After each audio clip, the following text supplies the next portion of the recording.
तो भाई आज हम करने वाले हैं सर्कुलर मोशन।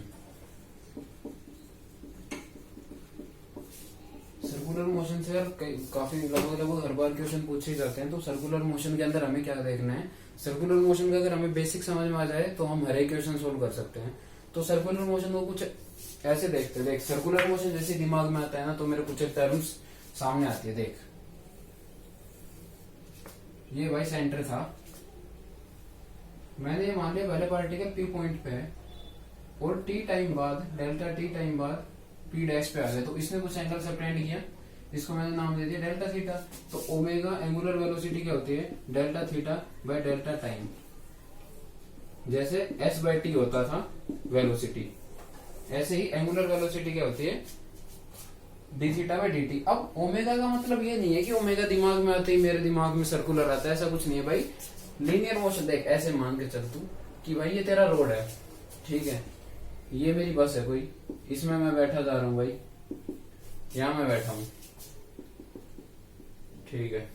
अब अगर मैं इस पेड़ को देखूंगा तो ये पेड़ मुझे, अगर मेरी बस इधर चल रही है तो मुझे पेड़ इधर जाता हुआ दिखेगा। तो मैं पेड़ को देखने के लिए क्या करता हूँ, अपनी गर्दन यूं घुमाता हूँ। दूर अगर पेड़ होगा तो मैं धीरे धीरे उसकी गर्दन यूं यूं घूमता हूँ, लेकिन अगर पास से पेड़ गया तो मैं एकदम गर्दन यूं घुमाता हूँ। तो गर्दन घूमी तो मेरी गर्दन ने कुछ थीटा सबटेंड किया किसी टी टाइम में, तो वो मेरी गर्दन की ओमेगा हो गई। मोशन तो लीनियर हो रहा है लेकिन उसके अंदर भी ओमेगा है। तो ऐसा कुछ नहीं है कि ओमेगा सिर्फ जुड़ा हुआ है सर्कुलर मोशन से, लीनियर मोशन के अंदर भी ओमेगा होता है। वो अलग बात है, हमें इतनी जरूरत नहीं पड़ती। हमें जरूरत पड़ती है ओमेगा की कहाँ पे, सर्कुलर मोशन के अंदर। तो यहां से हमने ओमेगा निकाल दिया। ओमेगा को बोलते हैं क्या, एंगुलर वेलोसिटी, ठीक है भाई। डेल्टा थीटा क्या होता है, एंगुलर डिस्प्लेसमेंट, ठीक, कुछ एक डिस्प्लेसमेंट किया है तो एंगुलर डिस्प्लेसमेंट बाय टाइम क्या हो गया, एंगुलर वेलोसिटी, ठीक है। ये मेरे पास आ गई ओमेगा। अब मुझे करना क्या है, मैंने ना हिस्सों में बांट दिया किसको, सर्कुलर मोशन को। तो मेरे दिमाग में क्या आनी चाहिए वो बात देखते हैं। पहले अगर मेरे पास ऐसा मोशन है कोई, मान ले घड़ी का कोई भी क्वेश्चन आ गया, यानी कि जो घड़ी की सुई होती है सेकंड की, मिनट की, उनका क्या होता है, कांस्टेंट एंगुलर वेलोसिटी है। तो पहला आता है यूनिफॉर्म सर्कुलर मोशन। तो यूनिफॉर्म सर्कुलर मोशन क्या होता है, यूनिफॉर्म सर्कुलर मोशन देख नाम से पता चल रहा है, पहली बात तो सर्कुलर मोशन है, ठीक है भाई, सर्कुलर मोशन है, बॉल घूम रही है। यूनिफॉर्म, यूनिफॉर्म का मतलब क्या है, ओमेगा जो है उसका मैग्नीट्यूड कांस्टेंट है, कांस्टेंट है, ठीक है भाई। ओमेगा क्या है, कांस्टेंट है। तो इसका मतलब मैं क्या समझू, जैसे यूनिफॉर्म लीनियर मोशन होता था उसके अंदर क्या होता था, वेलोसिटी कांस्टेंट रहती थी और एक्सेलरेशन क्या रहता था, जीरो। क्या मैं इस केस के अंदर एक्सेलरेशन जीरो मान सकता हूँ, भाई साहब इस केस के अंदर एक्सेलरेशन की वैल्यू जीरो नहीं होगी। क्यों जीरो नहीं होगी, सर्कुलर मोशन अगर हो रहा है ना, तो सर्कुलर मोशन में एक एक्सेलरेशन तो हमेशा होता है, उसको हम बोलते हैं सेंट्रीपिटल एक्सेलरेशन, उसको हम बोलते हैं सेंट्रीपिटल एक्सेलरेशन। वो क्यों होता है क्यों नहीं होता वो हम बाद में देखेंगे। तो हमारे दिमाग में पहले क्या आना चाहिए, अगर कोई चीज गोल घूम रही है तो उसका एक्सेलरेशन कभी भी जीरो हो, ये पॉसिबल नहीं है, चाहे यूनिफॉर्म सर्कुलर मोशन हो। तो मेरे पास केस अगर आया यूनिफॉर्म सर्कुलर मोशन का, तो ओमेगा जरूर कांस्टेंट है पर उस केस के अंदर एक्सेलरेशन जीरो नहीं है, उसकी कुछ एक्सेलरेशन होगी, सेंट्रीपिटल एक्सेलरेशन, उसको मैं ए सी से रिप्रेजेंट करता हूँ। ये क्यों है क्यों नहीं वो देखते हैं। तो दिमाग में जैसे सर्कुलर मोशन आता है तो क्या आता है, एक फोर्स चाहिए होती है सर्कुलर मोशन करने के लिए। ऑब्जेक्ट ऐसे ही गोल नहीं घूम सकती, तो हमेशा सेंटर की तरफ एक फोर्स चाहिए, और उस फोर्स का हमने नाम दिया एफ सी। एफ सी क्या होता है, सेंट्रीपिटल फोर्स। सेंट्रीपिटल फोर्स यानी कि एक ऐसी फोर्स जो सेंटर की तरफ लग रही है, बहुत सही में सेंटर की तरफ लग रही है, और क्या कर रही है, किसी ऑब्जेक्ट को घूमने में मदद कर रही है। बिना इसके ऑब्जेक्ट नहीं घूम सकती। तो कोई ऑब्जेक्ट घूम रही है तो एफ सी तो लगेगा ही लगेगा, और एफ सी लगेगा, इसका खुद का कोई मास है, तो सेंट्रीपिटल एक्सेलरेशन भी होगा ही होगा, ठीक है। तो सेंट्रीपिटल फोर्स को क्या होता है, कोई भी फोर्स हो सकता है। मान ले एक रस्सी है मेरे पास, मैंने एक स्टोन को टाई किया उससे, और यहां से मैंने पकड़ रखी है उस रस्सी को, मैंने उस रस्सी को पकड़ रखा है और मैं इसको घुमा रहा हूं। तो इस केस के अंदर जो टेंशन डेवलप हो रही है वो सेंट्रीपिटल फोर्स प्रोवाइड कर रही है इसको घूमने के लिए। पहला केस कोई दिक्कत नहीं है भाई, तो टेंशन की वैल्यू किसके बराबर होगी, एफ सी के बराबर होगी, ठीक है। और क्या हो रहा है, सूरज है मस्त बीच में है, अर्थ घूम रही है। अर्थ क्यों घूम रही है इसके चारों तरफ? ग्रेविटेशनल फोर्स है ना, G m1 m2 bye r square. ठीक है, इलेक्ट्रॉन है, बोर ने बताया था सेंटर के अंदर पॉजिटिव चार्ज, इलेक्ट्रॉन घूम रहा है। इलेक्ट्रॉन क्यों घूम रहा है? Fc। Fc यहां पे क्या है? K Q1 Q2 by r square. यानी कि मैंने क्या देखा कि एक फोर्स मुझे चाहिए किसी भी चीज को घुमाने के लिए। वो फोर्स क्या है? Centripetal force. वो क्या हो सकती है? वो टेंशन भी हो सकती है, वो Fg भी हो सकती है, वो Fc भी, जो Fg मतलब ग्रेविटेशनल फोर्स भी हो सकती है, वो इलेक्ट्रोस्टैटिक फोर्स भी हो सकती है, और क्या हो सकती है? और वो नॉर्मल रिएक्शन हो सकती है। नॉर्मल रिएक्शन किस केस के अंदर? क्वेश्चन आता है डेथ वेल का, मौत का कुआं। उसके अंदर क्या करते हैं? खेल दिखाने वाले होते हैं जो सर्कस वगैरह में होता है, ये इसके पास भाई कुआं है, यहाँ पे क्या करता है? बाइक को यूं चलाता है, दीवार पे चलाता है। क्यों? क्योंकि बाइक की टेंडेंसी क्या है? नीचे गिरने की, क्योंकि mg नीचे लग रहा है, तो उसको तो फ्रिक्शन बैलेंस कर रहे हैं, नहीं गिरने दूंगा। ठीक है, और इसने दीवार के ऊपर फोर्स लगाया बाइक ने, तो बाइक दीवार बाइक के ऊपर एक नॉर्मल रिएक्शन लगाती है। किस तरफ? ये जो सर्कल हो रहा है इसके सेंटर की तरफ। तो इस केस में normal reaction centripetal force provide करेगा। ठीक है, तो हमें देखनी है सारी चीजें है क्या क्या फोर्स की वैल्यू है। तो डेरिवेशन में करा नहीं रहा, थोड़ा बस बेसिक बता देता हूं। इन्होंने क्या माना? कोई आर्बिट्रेरी एक ये पॉइंट मान लिया P। ठीक है, और ये एक इसका R वेक्टर मान लिया, कंपोनेंट वगैरह किए। ठीक है, तो इन्होंने क्या पाया? इसकी x लिखी ना इन्होंने, वो लिखी क्या? इक्वेशन लिखी जैसे, तो ये R होता है, ये थीटा मान लिया, तो ये क्या होता है? R cos theta. तो इसकी x की इक्वेशन लिखी R cos theta I cap plus R sin theta J cap. मुझे नहीं पता भाई मैं ये क्यों करा रहा हूं, पर ये इससे थोड़ी फील आएगी। बाकी तुम्हारी मर्जी है, कोई दिक्कत नहीं है चीजें याद रखने की। ये मान लिया ER वेक्टर R मान लिया, इसको डिफरेंशिएशन किया तो वेलोसिटी निकाल ली, एक्सेलरेशन निकाल ली। फाइनली जब एक्सेलरेशन निकाला तो इसने क्या देखा? एक जगह पे तो आ रहा है ओमेगा स्क्वायर R, और इसकी डायरेक्शन किधर आ रही थी? ER के बिल्कुल अपोजिट, यानी omega square R minus ER vector, इसकी डायरेक्शन आ रही थी, प्लस dv बाई dt आ रहा था किस तरफ? ये ET, एक ये वेक्टर माना था E टेंजेंशियल की तरफ। तो यहां से इन्होंने क्या देखा कि एक्सेलरेशन जो है दो कंपोनेंट है। सर्कुलर मोशन में अगर कोई भी पार्टिकल घूम रहा है तो उसके एक्सेलरेशन के दो कंपोनेंट होंगे, एक होगा ओमेगा स्क्वायर R। अच्छा भाई, पहला ये होगा, और दूसरा क्या होगा? दूसरा होगा dv बाय dt।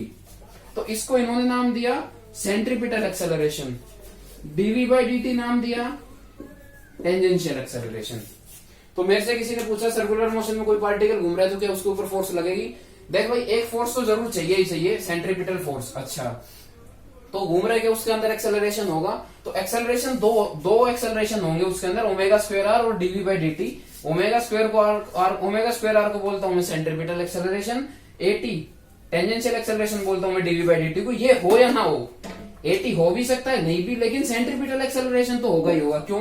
ये किसके कारण है? FC के कारण, और बिना FC के सर्कुलर मोशन नहीं हो सकता। सर्कुलर है तो FC है, FC है तो AC है, चाहे यूनिफॉर्म सर्कुलर मोशन ही क्यों ना हो, FC तो चाहिएगा, तो AC तो यूनिफॉर्म सर्कुलर मोशन के अंदर भी होगा। तो ये याद रखना है, dv बाई dt होता है टेंजेंशियल एक्सेलरेशन। तो मैंने क्या देखा?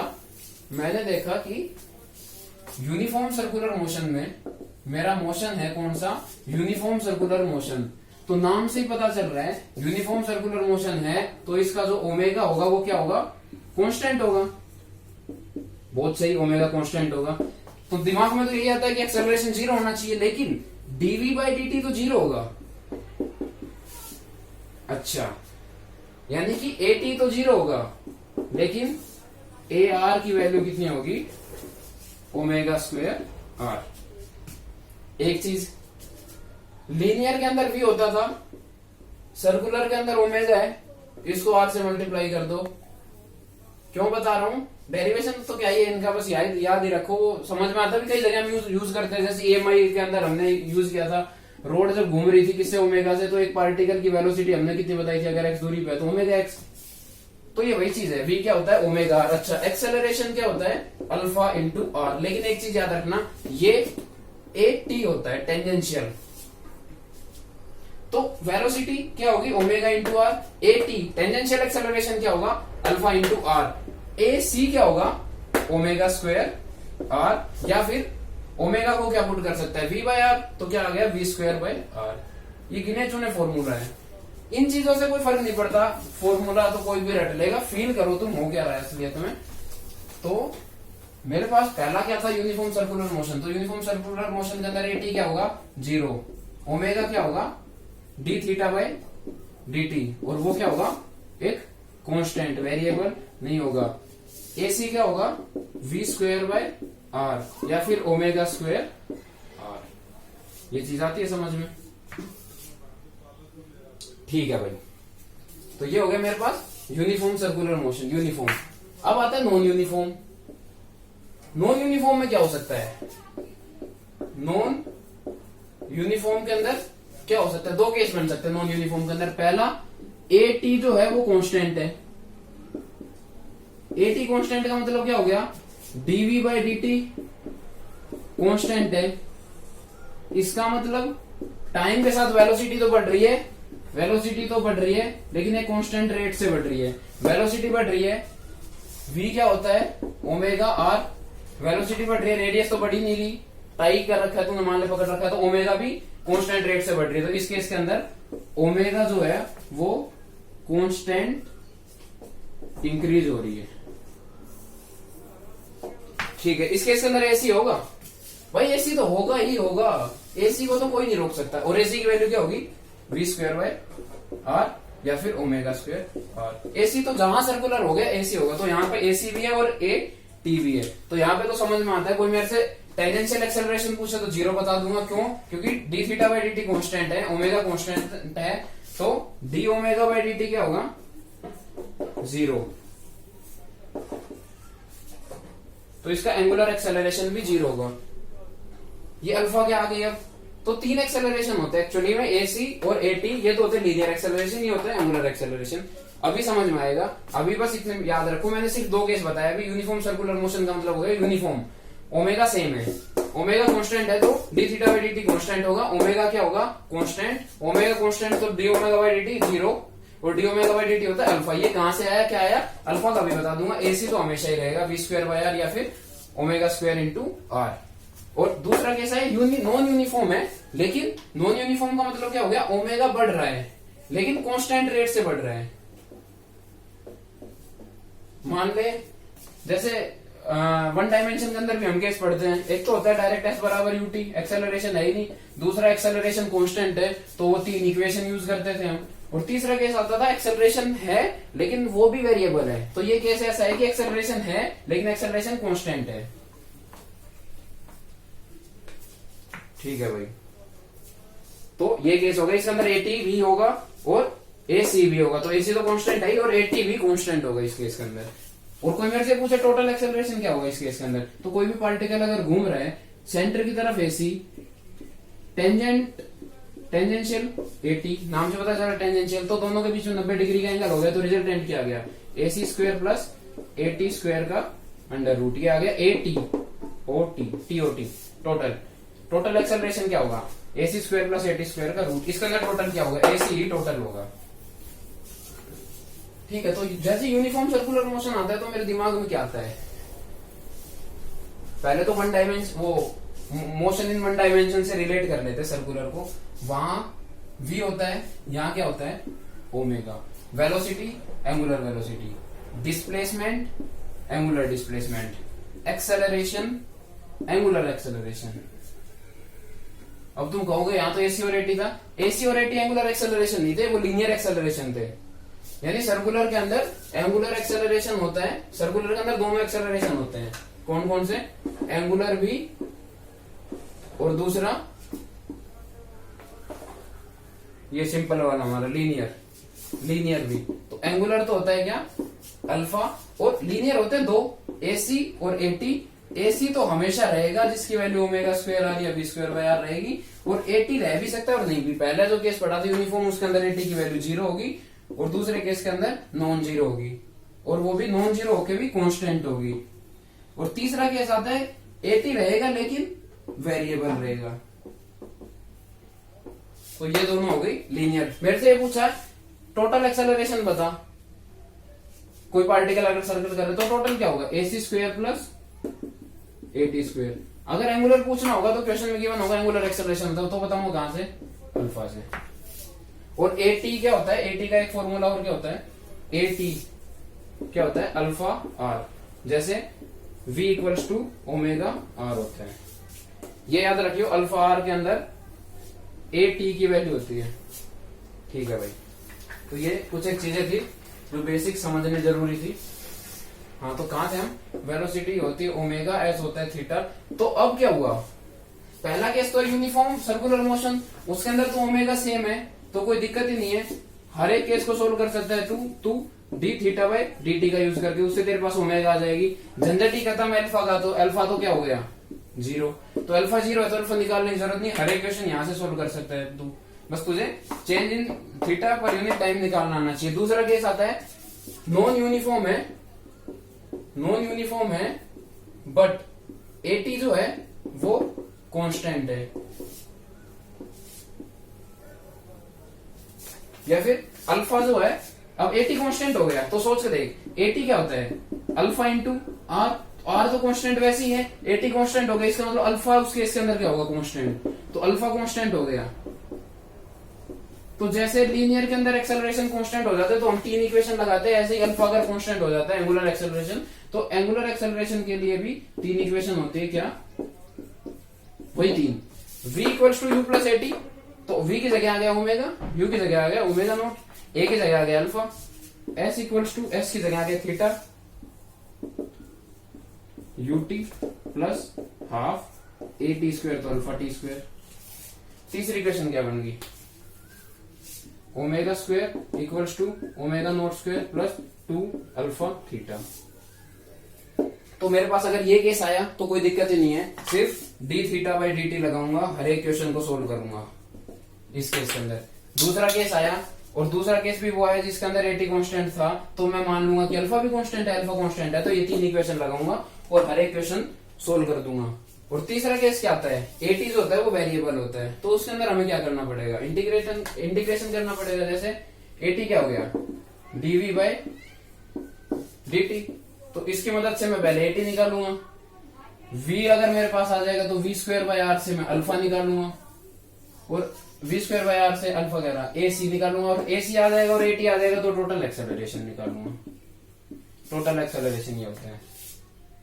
ठीक है भाई, तो मैं यूनिफॉर्म कर सकता हूं, मैं नॉन यूनिफॉर्म जिसमें एटी कांस्टेंट है तो उसके अंदर एटी निकाल सकता हूं, कैसे, अल्फा इंटू आर करके निकाल सकता हूं, या फिर एटी की वैल्यू होती है DV by D T, AT निकल जाएगा और एसी निकल जाएगा तो मैं रिजल्टेंट निकाल सकता हूं, eighty square plus AC square, और अल्फा अगर कांस्टेंट है तो मैं इस केस के अंदर तीन इक्वेशन भी यूज कर सकता हूं। ये था सर्कुलर का बेसिक। अब क्वेश्चन क्या है, अब तुझे क्या करना है, जैसे ही क्वेश्चन दिखे, सर्कुलर मोशन दिखे, तुझे ये करना है कि ढूंढनी है कि सेंट्रीपिटल फोर्स क्या है इस केस के अंदर। और जो सेंट्रीपिटल फोर्स है, जैसे सेंट्रीपिटल फोर्स क्या होगा, AC into M, mass into acceleration. Centripetal force की बात करें तो एक्सेलरेशन भी सेंट्रीपिटल होगा, तो FC की वैल्यू क्या आ जाएगी, ये तो होता है v स्क्वायर बाय आर, तो मास से मल्टीप्लाई कर देगा, तो सेंट्रीपिटल फोर्स क्या होती है, mv स्क्वायर बाय आर। तो कोई बड़ी बात है नहीं इस केस के अंदर।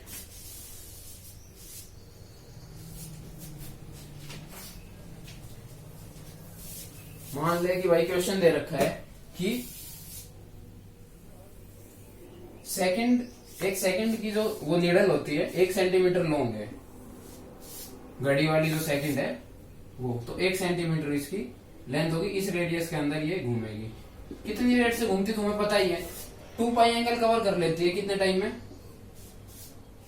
थीटा बाय टाइम, ये ओमेगा आ जाएगा कितने टाइम में, 60 सेकंड में।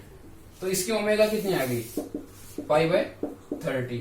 तो सेकंड वाली सुई की ओमेगा की पाई बाय 30, तो ओमेगा तो हमेशा पाई बाय 30 रहेगी भाई। सेकंड वाली सुई की कांस्टेंट रेट से चलती है, ऐसा थोड़ी ना है कि भाई एक बार तेज चल रही है एक बार धीरे चल रही हो, तो हर एक सेकंड में एक बार एक मूवमेंट करेगी, तो इसका ओमेगा आ गया कांस्टेंट। तो ओमेगा कांस्टेंट आती है, दिमाग में आना चाहिए कौन सा केस है, पहला केस है। पहला कौन सा, जिसके अंदर यूनिफॉर्म सर्कुलर मोशन, तो अल्फा की वैल्यू क्या रहेगी, 0 रहेगी। ठीक है, ओमेगा तेरे पास दे रखा है। मान ले ये कहे कि वेलोसिटी बताओ, लीनियर वेलोसिटी, एंगुलर वेलोसिटी जो है, लीनियर वेलोसिटी क्या होगी, ओमेगा इंटू आर, आर क्या है 1 सेंटीमीटर, तो वेलोसिटी भी निकाल सकता है तू। तेरे पास वेलोसिटी आ गई, तो तू वेलोसिटी निकाल सकता है। एक बात और पूछ सकता है कि 15 सेकंड बाद चेंज इन वेलोसिटी बताओ, डेल्टा वी बताओ आफ्टर 15 सेकंड। 15 सेकंड में मान ली इनिशियल सुई यहां थी, तो ओमेगा कहां थी इसकी, यूं, तो वेलोसिटी क्या होगी टेंजेंशियल, तो ये थी v1। 15 सेकंड बाद सुई कहां गई, यहां पे, अब नीचे की तरफ टेंजेंशियल होगी v2, तो v1 माइनस v2 बतानी, चेंज बतानी है ना, v2 माइनस v1, तो ये हो गया तेरा v2। v2 माइनस v1 को हम कैसे लिखते थे वेक्टर में, v2 प्लस माइनस v1, तो v2 प्लस v1 यू था, तो माइनस v1 इधर आ गया, इनका माइनस करना है, रिजल्टेंट इधर आएगा, और आंसर क्या आएगा, v2 square minus v1 square का रूट, इन दोनों का root, v2 square plus v1 square का रूट, तो आंसर क्या आ गया, π/30 इंटू √2। ये क्या आ गया, चेंज इन वेलोसिटी। तो यूनिफॉर्म सर्कुलर मोशन में कैसा क्वेश्चन पूछ सकता है, ओमेगा पूछ सकता है। ओमेगा कैसे आया, theta by time, theta by time निकाला तो एक बार ओमेगा है, ओमेगा आ गया तो वी पूछेगा, वी कैसे निकालेगा, ओमेगा इंटू आर, और एक बार वी आ गया, ओमेगा आ गया, तो चेंज इन वेलोसिटी पूछ सकता है, तो टेंजेंशियल होती है ना वेलोसिटी, तो वेक्टर का यूज करके तू निकाल सकता है। अब जहां भी सर्कुलर मोशन दिखे वहां तुझे क्या करना है, सेंट्रीपिटल पता लगाने की, कौन सेंट्रीपिटल प्रोवाइड कर रहा है, और उसको किसके बराबर पुट कर देना है, mv² बाय आर के। जैसे ये इलेक्ट्रॉन था, ये प्रोटॉन था, तो ये किसके बराबर होगा, के क्यू स्क्वायर बाय, ये अगर आर है दूरी तो आर स्क्वायर। ये तेरी एक इक्वेशन बन गई, यहां से इसको कैंसिल कर दिया, यहां से तो जो भी तेरे से पूछे वो निकाल सकता है। तो एक टाइप का इक्वेशन तो ये आता है, सिंपल तुझे सेंट्रीपिटल फोर्स का पता करना है कि कौन प्रोवाइड कर रहा है, ठीक है। अब सर्कुलर मोशन की एप्लीकेशन कहां कहां आती है, क्या हुआ, सर्कुलर मोशन में जैसे कोई ऑब्जेक्ट मूव कर रही है, ये तेरा रोड है, रोड की टर्न है सर्कुलर मोशन में, तो भाई तू पहले यूं आ रहा था चल के, ठीक है, यूं आ रहा था, अब एकदम मोड़ आया तो तूने घुमाया, तो न्यूटन की पहली लॉ क्या कहती है, अगर ये ऑब्जेक्ट यूं चल रही थी ना, तो इसकी टेंडेंसी यूं ही जाने की है, ये यूं मुड़ना नहीं चाहेगी, लेकिन तू मोड़ रहा है तो इसकी टेंडेंसी है उस साइड फिसलने की। तो फ्रिक्शन ने क्या देखा, फ्रिक्शन ने देखा कि ये तेरी बाइक है, तू अगर बाइक पे आ रहा है और एकदम घुमा दी तो ये उस साइड फिसल सकती है, तो फ्रिक्शन ने क्या किया, सेंटर की तरफ लगना शुरू कर दिया। तो इस जगह पे फ्रिक्शन की वैल्यू क्या होगी, mv² बाय आर, और फ्रिक्शन क्या होता है, म्यू इंटू एन, और एन तेरा इस जगह पे mg है, तो म्यू mg किसके बराबर होगी, mv² बाय आर के। ये अगर सडन टर्न आ जाती है रोड की तो ये कंसेप्ट है। तो फिर जो बनाने वाले थे रोड, उन्होंने देखा कि भाई एक्सीडेंट बहुत हो रहे हैं, क्योंकि फ्रिक्शन पे ना हम ज्यादा भरोसा कर नहीं सकते इस केस में, या तो ये लगा लो भाई इतना म्यू नहीं होता, इतना प्रोवाइड नहीं कर पाता फ्रिक्शन, और मैक्सिमम केस में क्या होता है, हाई स्पीड अगर होती है, वेलोसिटी अगर ज्यादा होती है ना, तो म्यू mg कम पड़ जाता है, सेंट्रीपिटल फोर्स प्रोवाइड नहीं करा पाता, और जिससे क्या होता है, स्किड हो जाती है। तो उन्होंने क्या करना शुरू कर दिया, उन्होंने बैंकिंग ऑफ रोड करना शुरू कर दिया, बैंक। रोड को क्या किया, पहले तो रोड सिंपल था, अब रोड को क्या किया, बाहर की साइड से यूं उठा दिया, पहले तो रोड यूं होता था, पहले रोड यूं था, यूं, अब क्या किया, उसको यूं उठा दिया, जिससे क्या हुआ, नॉर्मल रिएक्शन का एक कंपोनेंट है, थीटा एंगल से अगर उठाया उसको, पहले रोड क्या था, ये मस्त ये था, अब क्या किया, इस हिस्से को यूं उठा दिया, अब क्या होगा, ये बाइक इसके ऊपर फोर्स लगाएगी, रोड के ऊपर, तो रोड भी बाइक के ऊपर एक फोर्स लगाएगा, तो इसका एक कंपोनेंट तो कोस होगा और एक कंपोनेंट साइन होगा, तो साइन कंपोनेंट जो होगा वो सेंटर की तरफ लगेगा, तो इस केस के अंदर जो एन साइन थीटा होगा ना, वो क्या करेगा, सेंट्रीपिटल फोर्स प्रोवाइड करेगा, और वो किसके बराबर होगा, mv² बाय आर के। तो नॉर्मल रिएक्शन क्या होगी,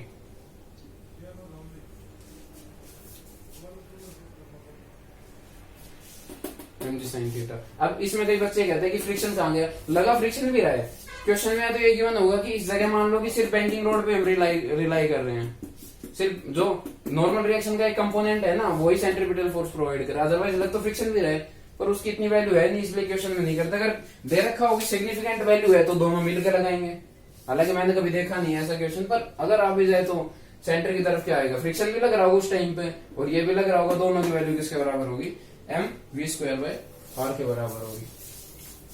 अब अलग अलग कितने भी क्वेश्चन बन सकते हैं, मान ले ये तेरा रोड है, तूने यहाँ से बाइक चलानी शुरू करी, तो तू यहाँ पे टॉप मोस्ट पॉइंट पे है, या फिर पैदल चल रहा है, तू बाइक पे चल रहा है, तो यहाँ पे तू सर्कल में है, सर्कल में, इसका मतलब सेंटर की तरफ कोई ना कोई तो फोर्स लग रही होगी।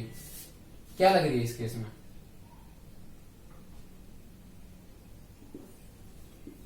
नीचे की तरफ। इस केस में क्या हो रहा है? mg नीचे लग रही है, ऊपर नॉर्मल रिएक्शन लग रही है। तो ये जो नेट फोर्स होगी सेंटर की तरफ, वो सेंट्रीपिटल फोर्स प्रोवाइड करेगी। पेंडुलम का केस ले लेते हैं, वो ज्यादा अच्छे से समझ में आएगा। देख पेंडुलम में क्या है, मान ले कि भाई ये पेंडुलम है, तो यहाँ पे क्या है? टेंशन। नीचे की तरफ क्या है? mg। तो सेंटर की तरफ कौन सी नेट फोर्स कितनी है? टेंशन माइनस mg, वो क्या करेगी? mv square by r। अगर ये पेंडुलम मोशन कर रहा है तो अगर एक्सट्रीम पोजीशन की बात करें तो ये कुछ थीटा है, ये भी थीटा होगा, तो ये क्या हो गया? टेंशन। ये क्या हो गया? t cos theta. नीचे की तरफ लग रहा है mg, ये थीटा, ये हो गया mg cos थीटा। ये मैंने कुछ नहीं किया, बस ये टेंशन है, ये क्या हो गया? mg cos theta. तो सेंटर की तरफ नेट फोर्स क्या लग रही है? Tension minus mg cos theta. वो किसके बराबर होगा?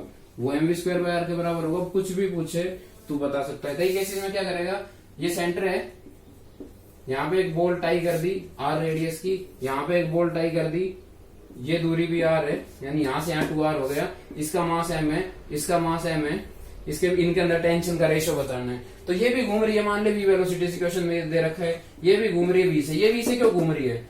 इसका मतलब ये जो टेंशन है, ये इसको सेंट्रीपिटल फोर्स प्रोवाइड कर, इसको T1 मान ले, तो T1 कर रही है। तो इसका मतलब क्या हो गया? T1 किसके बराबर हो गया? m v square by r plus r 2r। तो ये T1 इधर है, तो इसके ऊपर T1 इधर लग रही है, और ये T इधर लग रही है, तो इसके ऊपर सेंटर की तरफ नेट फोर्स कितनी लग रही है? T1 minus T। वो क्या कर रही है? m v square by r provide कर रही है। वहां से T1 निकाल, यहाँ पुट कर, T भी आ जाएगी। तो T भी निकाल सकता है, तो T1 भी निकाल सकता है।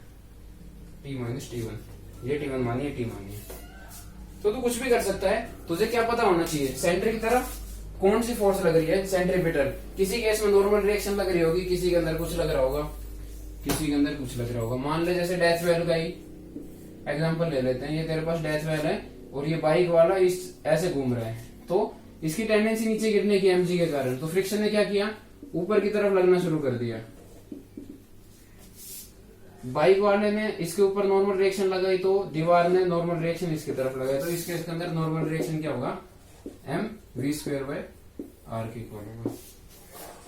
अब कुछ भी पूछे तो बता सकता है। mg की वैल्यू क्या होगी? म्यू n के इक्वल हो जाएगी। ये दो इक्वेशन होगी, फ्रिक्शन भी यूज हो गया इसके अंदर, सर्कुलर मोशन भी यूज हो गया, तो तू बता सकता है। ठीक है, उसके बाद आता है सेंट्रीफ्यूगल फोर्स। तो यही क्वेश्चन है, घुमा फिरा के तुझे क्या करना है? सेंट्रीपिटल फोर्स का पता लगाना है। वो तू लगाता रहे, क्वेश्चन सोल्व करता रहे, जितने क्वेश्चन करेगा उतना वही तेरे लिए अच्छा होगा, कंसेप्ट उतने अच्छे बनेंगे। सेंट्रीफ्यूगल फोर्स की जरूरत क्यों पड़ी? अगर तू सेंट्रीफ्यूगल फोर्स को नहीं भी याद रखेगा ना, तो कोई खास बड़ी बात है नहीं।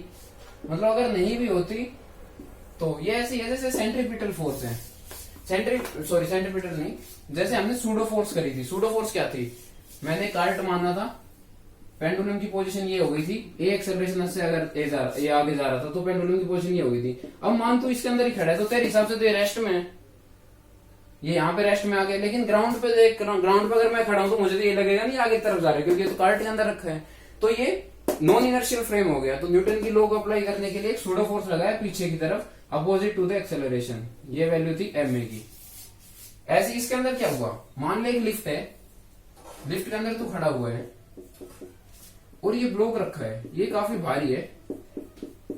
लिफ्ट क्या हुआ? घूमना शुरू कर गई है, ये लिफ्ट यूं घूम रही है, ठीक है। तो तुझे तो ये रेस्ट में लग रही है, तुझे क्या लग रहा है? ये रेस्ट में है, लेकिन मेरे हिसाब से देखने पे क्या हो रही है? गोल घूम रही है, ये गोल घूम रही है। मैं पहले बाहर से सोल्व करता हूँ इसको, मैं बाहर खड़ा हूं, ये गोल घूम रही है, तो सेंटर की तरफ कोई फोर्स होनी चाहिए, होनी चाहिए। क्या होगी इस केस में? इसकी टेंडेंसी किधर जाने की है? जैसे घूमेगी पीछे की तरफ जाने की, तो फ्रिक्शन इसके ऊपर आगे लगेगा, तो ये हो गया फ्रिक्शन। फ्रिक्शन इसके ऊपर आगे लग रहा है, लेकिन इस बंदे के हिसाब से ये ब्लॉक क्या है? रेस्ट में, तो इसके ऊपर नेट फोर्स 0 होना चाहिए। फ्रिक्शन आगे की तरफ है इसके ऊपर। हमने क्या माना? फ्रिक्शन क्या प्रोवाइड कर रहा है इसको? m v square by r, और इसलिए ये या m ओमेगा स्क्वायर r, अगर ये ओमेगा से घूम रहा है तो इस फ्रिक्शन ने ये प्रोवाइड किया। लेकिन इस बंदे के हिसाब से तो ये रेस्ट में है, तो ये रेस्ट में होना चाहिए ना, तो इसके ऊपर नेट फोर्स कितनी होनी चाहिए, 0। तो इस साइड भी कोई फोर्स होनी चाहिए अगर इस फ्रेम से देखे तो। हालांकि इस साइड कोई फोर्स है नहीं, लेकिन हमने एक आर्बिट्रेरी फोर्स मान ली कि ये कोई एक्स फोर्स है। तो अगर ये रेस्ट में है तो एक्स की वैल्यू किसके बराबर होनी चाहिए, एफ एस के बराबर होनी चाहिए, फ्रिक्शन के बराबर। और फ्रिक्शन की वैल्यू क्या है, M V square by R के बराबर, या फिर एम ओमेगा स्क्वायर आर के बराबर। इसका मतलब क्या हो गया, इसका मतलब ये हो गया कि सेंट्रीफ्यूगल नाम दे दिया इसको, यानी कि एक आर्बिट्रेरी फोर्स जो है नहीं, लेकिन अगर हम नॉन इनर्शियल फ्रेम में खड़े हैं तो हमें एक फोर्स माननी पड़ेगी बाहर की साइड। क्यों माननी पड़ेगी, बाहर से देखने पे तो ठीक है, फ्रिक्शन इसको अंदर की तरफ ये सेंट्रीपिटल एक्सेलरेशन प्रोवाइड करा रहा है, तो एफ एस की वैल्यू होगी सेंट्रीपिटल फोर्स के बराबर, कोई दिक्कत नहीं है। लेकिन इस बंदे के बारे में भी तो सोचना, ये इस बॉक्स की तरफ देख रहे हैं, यार ये बॉक्स तो यूं ही रखा है, इसके ऊपर नेट फोर्स 0 होना चाहिए, लेकिन फ्रिक्शन तो आगे की तरफ लग रहा है हमारे हिसाब से, तो पीछे की तरफ कोई फोर्स होना चाहिए ना। उस फोर्स का नाम दे दिया सेंट्रीफ्यूगल फोर्स, जिसकी वैल्यू किसके बराबर है, इस केस में फ्रिक्शन के बराबर है, और friction M square by R के बराबर है, तो इसकी वैल्यू हमेशा सेंट्रीपिटल फोर्स के बराबर होगी, बस डायरेक्शन उल्टी होगी। सेंट्रीपिटल है सेंटर की तरफ, ये सेंट्रीफ्यूगल फोर्स है बाहर की तरफ होगी। कुछ एक क्वेश्चन के अंदर हम सेंट्रीफ्यूगल फोर्स की मदद लेते हैं अगर हम इनर्शियल नॉन इनर्शियल फ्रेम के अंदर है, ये लिफ्ट घूम रही है तो यही बैठा है, तो तुझे इसके ऊपर सेंट्रीफ्यूगल फोर्स माननी पड़ेगी अगर इसको रेस्ट में रखना है। तो बाहर से अगर सोल्व कर रहा है तो कोई दिक्कत ही नहीं है, तू हर एक क्वेश्चन को इनर्शियल फ्रेम के अकॉर्डिंग सोल्व कर, तुझे इसकी जरूरत ही नहीं है। बस ये तेरा आंसर आ जाए। अगर क्वेश्चन में पूछ ही रखा है सेंट्रीफ्यूगल फोर्स, तो सेंट्रीफ्यूगल का फोर्स का तो मैग्नीट्यूड हमेशा सेंट्रीपिटल फोर्स के बराबर होता है। तू सेंट्रीपिटल फोर्स निकाल, उसको सेंट्रीफ्यूगल के बराबर पुट कर दे, अगर तुझे सेंट्रीफ्यूगल के झंझट में नहीं पड़ना। अगर सेंट्रीफ्यूगल तुझे पसंद है नॉन इनर्शियल फ्रेम में जाके क्वेश्चन सोल्व करना, तो तू हर केस में सेंट्रीफ्यूगल फोर्स लगा और सोल्व कर। तो ये तेरी क्या है, सेंट्रीफ्यूगल फोर्स। ये भी सूडो फोर्स की तरह है नहीं, एग्जिस्ट नहीं करती, पर नॉन इनर्शियल फ्रेम के चलते हमें मानना पड़ता है इसको। तो यही था ये तेरा सर्कुलर मोशन जो है उसके अंदर। बस एक वो है ग्रेविटेशन के अंदर हम पढ़ लेंगे, अभी सिर्फ बता देता हूं। ग्रेविटेशन के अंदर हम पढ़ेंगे कि अर्थ भी सर्कुलर मोशन कर रही है, तो अर्थ रोटेट कर रही है ना, तो उसके कारण एपरेंट वेट आ जाता है, जो तेरा रियल वेट है ना वो नहीं रह पाता, कुछ एपरेंट वेट आता है। वो जैसे जी इफेक्टिव निकालते हैं, g dash equal to g minus omega square r, I think यही आता है, एक बार देख।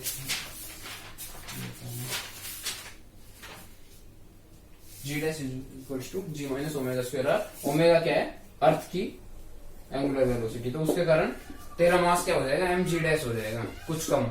पहले क्या था, एम जी था, पर अब जी डैश कुछ कम हो जाएगा।